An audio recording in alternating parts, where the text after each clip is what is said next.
नमस्कार बच्चों, एक बार फिर आपके अपने चैनल में आप लोगों का स्वागत है। आज हम आप लोगों को बताने जा रहे हैं अति महत्वपूर्ण टॉपिक अनुपात रेशियो जो है अनुपात क्या होता है। सबसे पहले आप लोगों को इसके बारे में बेसिक जानकारियाँ समझनी होंगी, तभी आप लोग अनुपात से संबंधित क्वेश्चन सॉल्व कर सकते हो। अनुपात से संबंधित क्वेश्चन परीक्षा में जरूर क्वेश्चन, हर एक कॉम्पिटिटिव एग्जाम्स में ज़रूर आप लोगों को अनुपात से संबंधित क्वेश्चन ज़रूर पूछा जाता है। अनुपात से संबंधित क्वेश्चन जैसे अनुपात क्या है अनुपात समानुपात क्या है, अनुपात रेशियो और समानुपात को इंग्लिश में बोलते हैं प्रोपोर्शन, और अनुपात को रेशियो। तो रेशियो से संबंधित क्वेश्चन कुछ हम लेके आए हैं, और इसको सबसे पहले आप इस सरल क्वेश्चन को समझिए, तभी आप लोग कठिन क्वेश्चनों को समझ सकते हो। तो देखिए, सबसे पहले हम अनुपात के बारे में थोड़ा सा समझ लें। सबसे पहले देखिए ध्यान से, अनुपात जैसे यदि टमाटर का मूल्य कितना है, 8 रुपये किलो। टमाटर का मूल्य कितना है, 8 रुपये किलो। और आलू का मूल्य कितना है, 16 रुपये किलो। तो हम कह सकते हैं कि इनका अनुपात है, जो टमाटर और आलू का अनुपात है, 8:16। अब इसको हम जैसे काट दें, 4 से काट देंगे, 4 से काट दो, 4 दूनी 8, 4 चौको 16। अभी फिर से कट जाएगी एक संख्या, और 2 से काट दो, 2 एकम 2 और 2 दूनी 4। तो ये तीनों समान अनुपात हैं। तीनों क्या है, समानुपात। तो हम कह सकते हैं टमाटर और आलू का अनुपात 1:2 है। 1:2 है, मतलब इन दोनों का अनुपात क्या है, 1:2। एक दूसरा एग्जाम्पल देखो, एक फिर से एक क्वेश्चन देखो ध्यान से। यदि मान लो राम की आयु है 20 वर्ष। राम की आयु कितनी है, 20 वर्ष है। और मोहन की आयु है, मान लो मोहन की आयु है 35 वर्ष। मोहन की आयु क्या है, 35 वर्ष। अब इन दोनों का हमें रेशियो निकालना है, दोनों की आयु का रेशियो निकालना है। तो रेशियो कैसे निकालेंगे, देखिए ध्यान से, 20:35। 20:35। अब इसको छोटा कर दो, काय से कट जाएगी संख्या, 4 से, नहीं 5 से। 5 चौको 20, 5 7 35। तो ये अपना राम और मोहन की आयु का अनुपात निकल आएगा 4:7। 4:7 ये राम और मोहन की आयु का अनुपात निकल आया। जैसे और हम एक एग्जाम्पल लें, जैसे मान लो 500 रुपये हैं। कितने हैं, 500 रुपये। 500 रुपये। अब मान लो राम और श्याम में हमें बांटना है, राम और मोहन में मान लो 2:5 में बांटना है। 2:5 में दोनों को बांटना है। तो राम का हिस्सा कितना हो जाएगा, देखिए राम का हिस्सा हो जाएगा 500 गुणित 2/10, 100 रुपये। राम का हिस्सा कितना हो जाएगा, 100 रुपये है। दोनों को जोड़ दो, 5 और 2 5 नहीं, सॉरी 5 और 2 7। एक बार समझ लो ध्यान से। जैसे मान लो हमें 500 रुपये है, और राम और मोहन में हमें 2:3 में बांटना है। 2:3 में बांटना है। तो फिर राम का हिस्सा कितना हो जाएगा, राम का हिस्सा देखिए 500 गुणित 2/3 और 2 5, 3 और 2 5, 5 एकम 5, 100 रुपये। 100 में 2 का गुणा कर दो, 200 रुपये। तो राम का हो जाएगा 200 रुपये और मोहन का हो जाएगा 300 रुपये। तो इस तरह से अब देखिए कुछ हमें एग्जाम्पल बताएं आप लोगों को। जैसे मान लो अब इसका अनुपात, जैसे टमाटर और आलू का अनुपात क्या हो जाएगा, 1:2। अब हमें इसको समानुपात में लिखना है, तो समानुपात 8:16 लिख सकते हैं हम। 8:16 है, या फिर लिख सकते हैं हम 2:4। 2:4। तो इसमें ये प्रथम पद क्या है 1, द्वितीय पद क्या है 2, तृतीय पद क्या है 8 और चतुर्थानुपाती क्या है 16। अब इनमें से हमें कोई भी एक पद निकालना है तो हम निकाल सकते हैं। कोई भी एक पद हमें जैसे निकालना है इनमें, तो हम एक पद कोई भी निकाल सकते हैं। जैसे मान लो 1:2 समानुपात 8:x। इसमें हमें चौथा पद निकालना है, चतुर्थ अनुपात निकालना है। तो फिर कैसे निकालेंगे, 1/2 बराबर 8/x। त्रियक गुणा कर दो, त्रियक गुणा x का 1 में गुणा हो जाएगा 1x और 8 दूनी 16। तो चतुर्थ अनुपात कितना आ जाएगा इसका 16। इस तरह से हम कोई पद, एक कोई भी प्रथम पद भी निकाल सकते हैं, दूसरा पद भी निकाल सकते हैं, तीसरा पद भी निकाल सकते हैं और चौथा पद मतलब चतुर्थानुपात भी निकाल सकते हैं। जैसे कोई भी एक संख्या है, जैसे मान लो 3:x समानुपात है, समानुपात 5:7। तो इसमें हमें दूसरा पद निकालना है, तो कैसे करेंगे, 3/x बराबर 5/7। 5/7। अब त्रियक गुणा कर दो इसका, 5 का x में गुणा कर दो, 5x इक्वल 7×3=21। तो x बराबर कितना आ जाएगा 21/5। मतलब यहाँ पर दूसरा पद क्या हो जाएगा 21/5। 21/5 कट नहीं रही संख्या है। तो इस तरह हम प्रथम पद भी निकाल सकते हैं, दूसरा पद भी निकाल सकते हैं, तीसरा पद भी निकाल सकते हैं, चौथा पद माने चतुर्थानुपात भी हम निकाल सकते हैं। अब उसके बाद देखिए मध्यानुपात, मध्यानुपात, तृतीयानुपात क्या होते हैं। देखिए मध्यानुपात, तृतीयानुपात क्या होता है। देखिए जैसे मान लो 3:9:27। इनको ध्यान से देखिए, जो इन दोनों का अनुपात है वही इन दोनों का अनुपात है। कैसे, देखिए 3/9 और बराबर 9/27 है। अब देखिए इनका मान दोनों का एक सा निकलेगा, 3×9, 9×3=27। दोनों का मान 1/3, यहाँ भी 1/3, 100 निकला, बराबर निकला दोनों का मान। तो हम कह सकते हैं 3:9:27। इसमें प्रथम पद क्या है, प्रथम पद है 3। द्वितीय पद या मध्य अनुपात क्या है, इसको हम द्वितीय पद पे ही बोल सकते हैं या मध्य अनुपात ही बोल सकते हैं 9। और तृतीय अनुपात क्या है,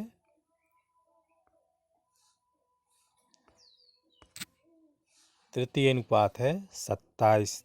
तृतीय अनुपात क्या है 27।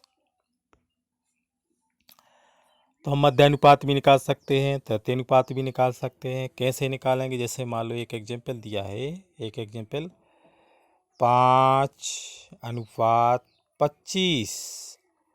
इसमें हमें तृतीय अनुपात निकालना है। तृतीय अनुपात को हमें x मान लेंगे या x भी मान सकते हैं। तो यहाँ पर 5/25 बराबर 25/x। 25/x तृतीय अनुपात हमें ज्ञात करना है। इसमें भी त्रियक गुणा कर दो, 5x बराबर 25×25, 25×25। तो x बराबर कितना आ जाएगा 25×25/5, 5×25। 25 का 5 में गुणा कर दो तो x बराबर आ जाएगा 125। तो ये तृतीय अनुपात निकल आएगा। इस तरह से हम तृतीय अनुपात, मध्य अनुपात या प्रथम पद निकाल सकते हैं। कहीं पे भी जैसे मान लो परीक्षा में कोई क्वेश्चन आ जाए कि इसका मध्य अनुपात निकालिए, माने बीच का पद निकालिए, तीसरा पद निकालिए। जैसे मान लो कोई भी संख्या है, जैसे 1 अनुपात V समानुपात 4। इसमें प्रथम पद क्या है 1, दूसरा पद क्या है b और मध्य अनुपात और तृतीय पद क्या है 4। अब हमें इसमें मध्य अनुपात निकालना है तो हम क्या करेंगे 1/b बराबर b/4 b/4 है। एक बार और समझ लो ध्यान से, देखो ध्यान से 1 अनुपात b, मान लो हमें मध्य अनुपात निकालना है। क्वेश्चन आ जाए कि 1 और 4 का मध्य अनुपात निकालिए। 1 और 4 का मध्य अनुपात निकालिए तो हम क्या करेंगे 1/b बराबर b/4 त्रियक गुणा कर दो। त्रियक गुणा जब हम करेंगे तो b² बराबर 4 एकम 4। तो b² दोनों पक्षों का वर्गमूल करेंगे सो 4 का वर्गमूल कितना हो जाएगा 2। तो ये आ जाएगा आंसर, मतलब मध्य अनुपात यहाँ पर 2 हो जाएगा। मध्य अनुपात कितना हो जाएगा 2। तो इस तरह से हम मध्य अनुपात भी निकाल सकते हैं। एक एग्जाम्पल और समझ लो ध्यान से। मध्य अनुपात जैसे मान लो 2 और 6 का मध्य अनुपात निकालिए। 2 और 6 का मध्य अनुपात निकालिए हैं। तो हम क्या करेंगे 2 अनुपात b अनुपात 6 मतलब 2/b बराबर b/6 है। त्रियक गुणा कर दो b² बराबर 6 दूनी 12। तो b बराबर क्या हो जाएगा वर्गमूल 12। अब इस पूर्ण वर्ग संख्या नहीं है तो वर्गमूल 12, तो b का मान क्या हो जाएगा वर्गमूल 12। तो यह वर्ग मध्य अनुपात आपको समझ में आ गए होंगे, तृतीय अनुपात भी समझ में आ गए होंगे हैं। अब जैसे मान लो हमें कोई भी a अनुपात b अनुपात c का अनुपात 2 अनुपात 3 अनुपात 5 है और हमें 5,000 रुपये में बांटना है। 5,000 रुपये को इसी अनुपात में बांटना है तो किसको क्या हिस्सा मिलेगा। यदि क्वेश्चन में परीक्षा में इस तरह के भी क्वेश्चन बन जाते हैं कि सी का कितना होगा, बी का हिस्सा कितना होगा, ए का कितना होगा, तो इसमें क्या करना है ध्यान से देखिए। 5,000 रुपये हैं, कितने हैं 5,000, तो हमें ए का हिस्सा निकालना है 5,000। ए का हिस्सा निकालना है। अनुपात देखिए अनुपात कितना है, अनुपात है इसका 2 अनुपात 3 अनुपात 5 है। तीनों अनुपातों को जोड़ो 5 3 8 और 2 10 2/10 शून्य कट जाएगा 5 दूनी 10 1,000 रुपये। तो ए का मान कितना आ जाएगा, ए का कितना आ जाएगा 1,000। इसी तरह से बी का मान शून्य कट जाएंगे 5 तिया 1,500 रुपये। और सी का मान, सी के लिए सी का हिस्सा कितना हो जाएगा 2,500 रुपये। 2,500 और 1,500 4,000 और एक 5,000 टोटल कितने हो जाएंगे 5,000। तो इस तरह से कोई भी हिस्सा अगर ए का हिस्सा आ जाए, बी का हिस्सा या सी का हिस्सा, तो ए का हिस्सा हो जाए पूछा जाए यदि क्वेश्चन में तो 1,000 है, और बी का हिस्सा अगर पूछा जाए तो 1,500 रुपये है, और सी का हिस्सा पूछा जाएगा तो 2,500 रुपये है 2,500 रुपये। अब उसके बाद देखिए क्वेश्चन, यदि हमें ए अनुपात बी दिया है और बी अनुपात सी भी दिया है और ए अनुपात बी अनुपात सी का मान ज्ञात करना है तो कैसे निकालते हैं। इस टाइप के भी क्वेश्चंस है कॉम्पिटिटिव एग्जाम्स में ज़रूर पूछे जाते हैं कि ए बी सी का अनुपात क्या होगा या बी और सी का अनुपात क्या होगा है कोई भी ए। तो यहाँ पर देखो ध्यान से, ए अनुपात बी का मान कितना दिया है 2:3 2:3।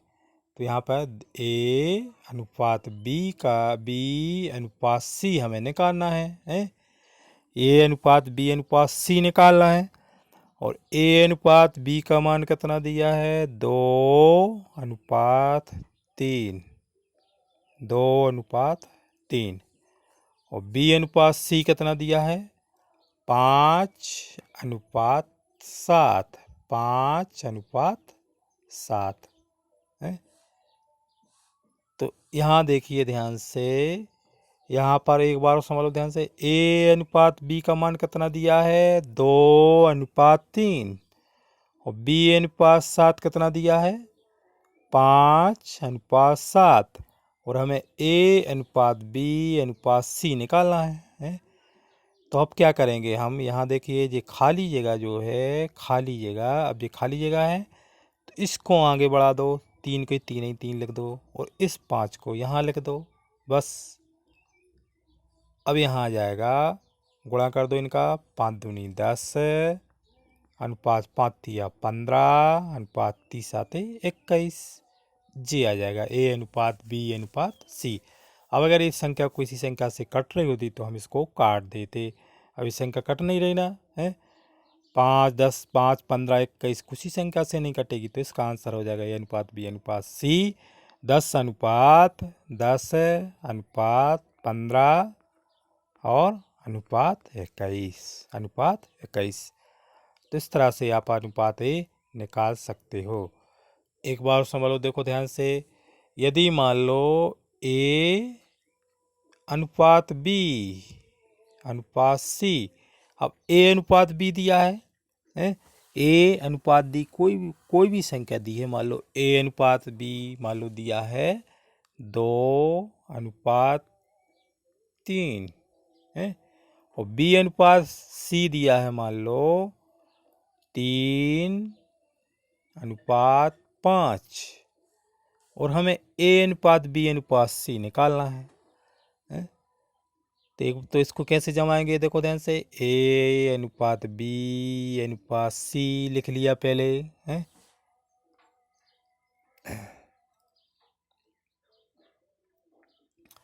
अब उसके बाद ये खाली जगह जो है, खाली जगह है, इसको आगे बढ़ा दो, 3 को 3 ही 3, और यहाँ 3 को भी 3 ही 3 लिख दो।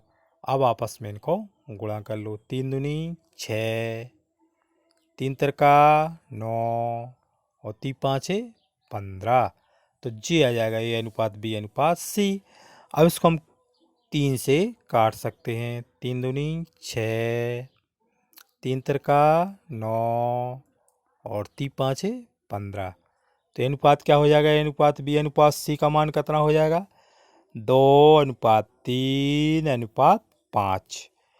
अब यदि हमें हमसे पूछा जाए कि अनुपात सी बताइए, तो ये अनुपात सी क्या हो जाएगा फिर 2:5, 2:5 है, 2:5। तो इस तरह से हम अनुपात निकाल सकते हैं है?